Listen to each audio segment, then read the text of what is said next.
11 గంటలకు వాళ్ళు చేరారు. సుమారు గంట సేపు కరుణాకర్ రెడ్డి, అదేవిధంగా శ్రీకాంత్ రెడ్డి మన ఎమ్మెల్యేలు ఇప్పుడే బయటకు వచ్చి దాదాపు గంట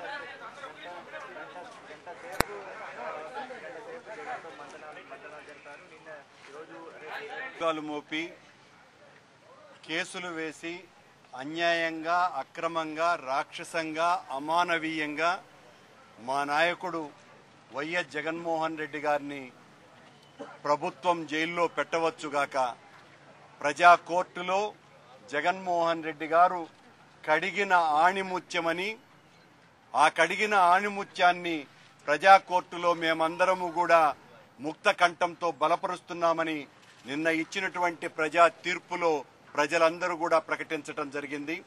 మేమిప్పుడు జగన్మోహన్ రెడ్డి గారిని కలిశాం. ఒళ్లంతా గుండెగా ఉన్నటువంటి నాయకుడు మా నాయకుడు, అమితమైనటువంటి ధైర్యశాలి, మాకందరికి కూడా ధైర్యం నూరిపోసి ప్రజల్లో నిత్యం మెలగవలసినటువంటి అవసరాన్ని గుర్తు చేసి నిత్యం ప్రజా సంబంధాలు ఏర్పరచుకొని ప్రజలతో మమేకమై ప్రజా సమస్యల పట్ల నిరంతరం పోరాడవలసిందిగా మాకందరికి కూడా సూచించటం జరిగింది జగన్మోహన్ రెడ్డి గారు. జగన్మోహన్ రెడ్డి గారిని ఈ రోజున ఈ రకంగా అన్యాయంగా, అక్రమంగా అరెస్టు చేయటం అన్నది ప్రజలందరూ కూడా తీవ్రంగా నిరసిస్తున్నారని నిన్నటి ప్రజా తీర్పుతో తేలిపోయింది. ఏమాత్రం ఇంగిత జ్ఞానమున్నా జగన్మోహన్ రెడ్డి గారిని అక్రమంగా అరెస్టు చేయించినటువంటి ఈ ప్రభుత్వం తక్షణమే రాజీనామా చేయవలసినటువంటి అవసరం ఉన్నదేనని మేమందరం కూడా డిమాండ్ చేస్తున్నాం. ఇంకా తీసుకోలేదని మేము చర్చించి నిర్ణయం తీసుకుంటాం. ప్రధానంగా మీరు సెంటిమెంట్ పైన ఆధారపడి గెలిచారని కాంగ్రెస్ పార్టీ.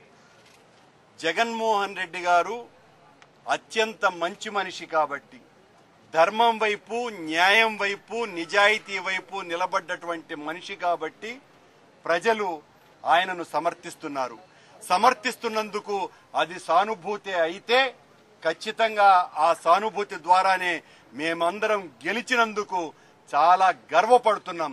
జగన్మోహన్ రెడ్డి గారు లాంటి నాయకుడి కింద పనిచేస్తున్నందుకు ఒళ్లంతా ఉప్పొంగిపోతున్నాం.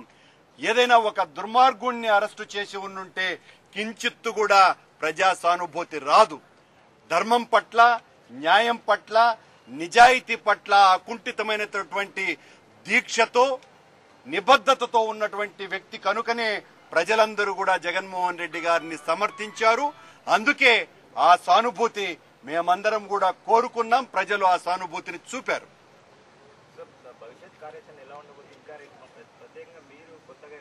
నిరంతరం ప్రజా సమస్యల పట్ల అప్రమత్తతతో, జాగరూకతతో వ్యవహరించి వైఎస్ఆర్ కాంగ్రెస్ పార్టీ ప్రజల తలల్లో నాలుకలాగా వ్యవహరిస్తూ ప్రభుత్వం చేస్తున్నటువంటి ప్రజా వ్యతిరేక కార్యక్రమాల పట్ల నిరంతరం పోరాటం చేస్తూ ఒక పోరాట పార్టీగా వైఎస్ఆర్ కాంగ్రెస్ పార్టీని తీర్చిదిద్దటమే మా అందరి లక్ష్యం.